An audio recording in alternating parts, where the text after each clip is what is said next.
Welcome to Brainish English Stories. She sat on the sofa, looking confident and proud. At 47, she still looked rich and beautiful. I knew she was here to tell me about her love story with Norman Hip Isley. She looked happy, so I guess things were going well between them. "I know what you want," I said. "You want me to say congratulations." "Yes, I do," she said. "I congratulate you for being brave." "You don't like him, do you?" she asked calmly. "No, I don't like him at all." "He likes you," she said. "He admires your painting. I agree he understands art. He can even paint a little," I said. "Better than you, Rolly," she said. "Only if you like his strange, ugly ideas," I replied. "He makes his own kind of beauty," she said. "It's different, but it's his." "Oh, very different," I agreed. She smiled. "I know he's not handsome like you, but I like him. I like his thin body, his smart but tired face. And his eyes, there's something special about them. Your eyes don't show your thoughts like his do." "No, they don't," I said. "That's what I love about him, Rolly. His passion, his fire. And this is the first time I've been in love." She emphasized first. "Really?" I asked. "Yes, I know you're thinking about Lawson Young and Dickie Harper. Lawson doesn't count. I wasn't in love with him. I cared about his job. He was a cabinet minister and he needed me. He said everything depended on me." "I see how that could make you feel important," I said. "It wasn't about feeling important," she replied. "I cared deeply. I held his future in my hands. He held England's future. I couldn't let him fail." Lena thinking she cared about England was amusing. "Of course," I said. "Without you, we wouldn't have had tariff reform. Or anything else," she said. "Look at him now. He's a mess since he left me. It's sad." "It is," I said. "I don't think Mrs. Withers cares about politics. Poor woman. But I'm not jealous of her, Rolly. She doesn't have what I had. But he left you. And you weren't happy with him at the end. Maybe I should have married you instead. If that's what you mean, that wasn't what I meant." But she liked to believe she could marry me anytime, and I didn't want to ruin that thought for her. "Yes," I said. "It would have been better. It would have been safe," she said. "But I don't play it safe." Then she changed the subject quickly. "Frances Archdale should marry you. Why doesn't she?" "How should I know? Maybe I'm not her type." "She's just stubborn," Lena said. "Maybe. But if I had bad luck, if I lost my eyesight or my leg or my job, then maybe she'd marry me." "If you understand Frances, you can understand me," Lena said. "That's how I felt about Dickie. I wasn't in love with him. I felt sorry for him. I knew he would fall apart without me. Maybe it's just a motherly feeling. Maybe," I said. Lena's reasons always made me smile.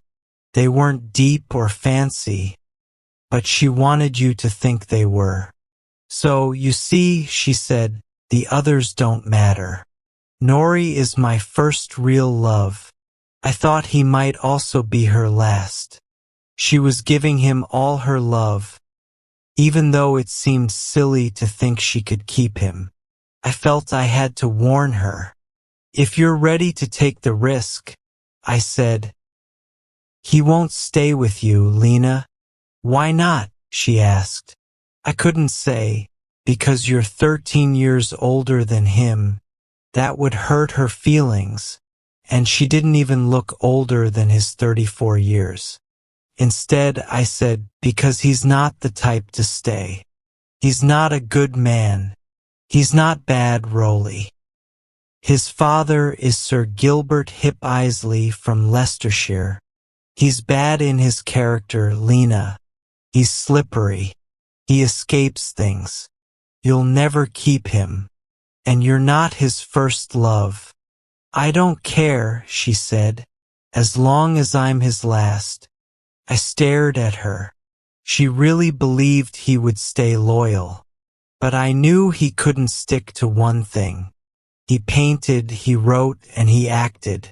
He wasn't happy with one talent until he ruined it. The women before me don't bother me, Lena said. He left them, yes, but they were special. He chooses women who are special. That flatters me. It makes me feel I'm special too. You think I'm a snob, Rowley?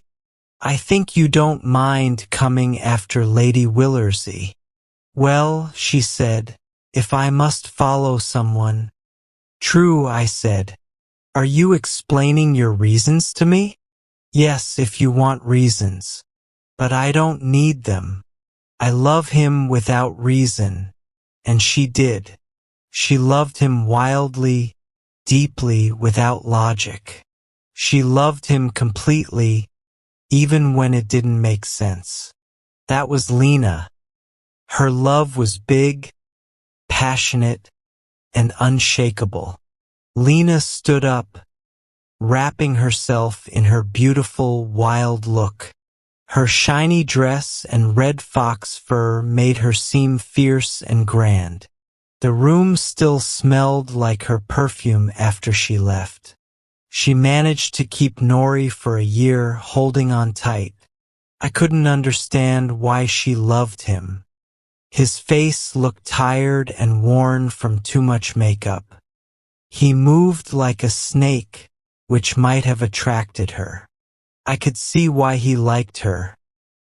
She was strong and full of life, and he was weak and drained. She excited him for a while, but it would wear him out.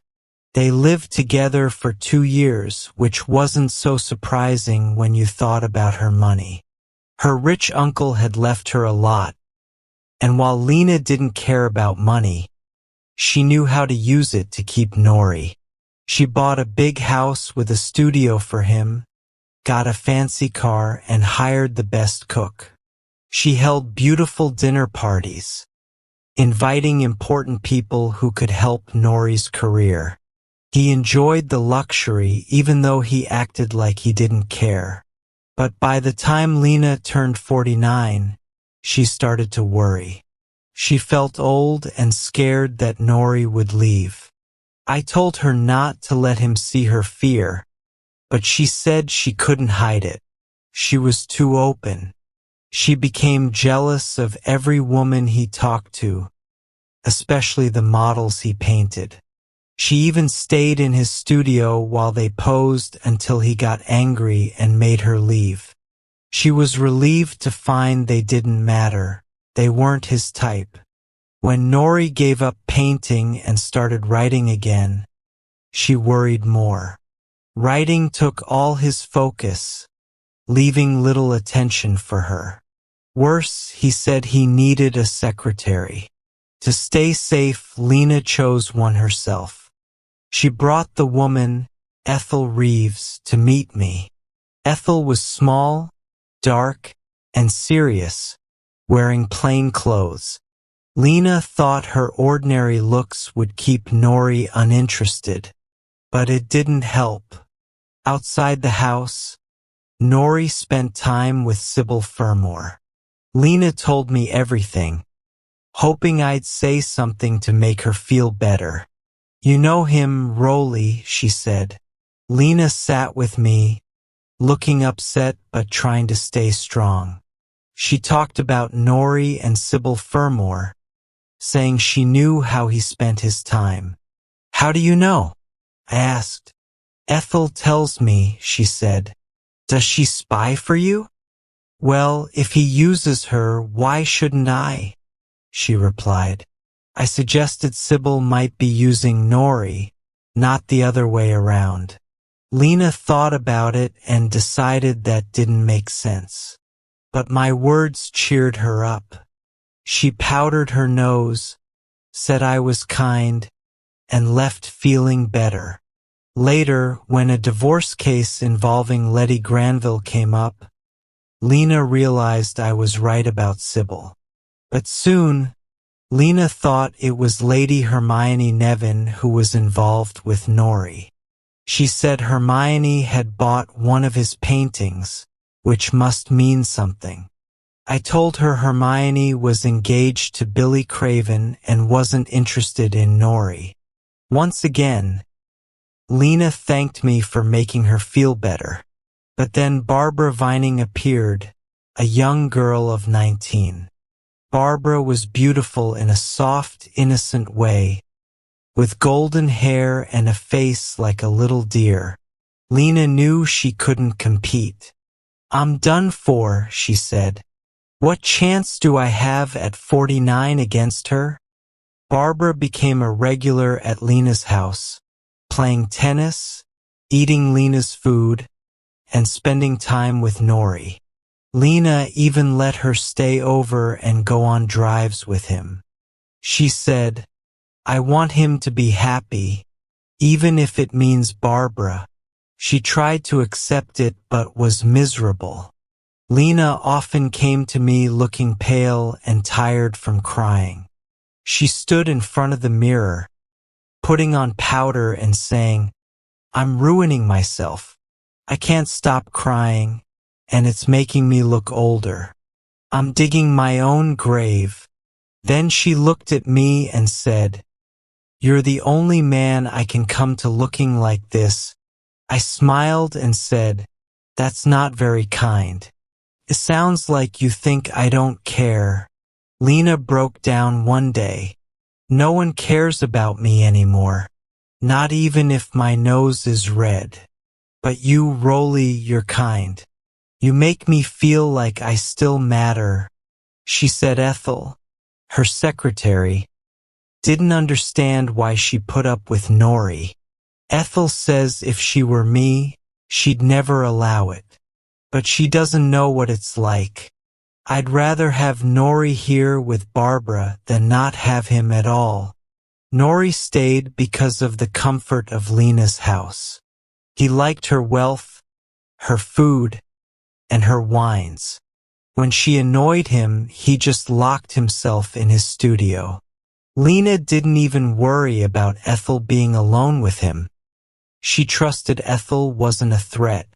But when young Barbara Vining showed up, Lena's jealousy grew.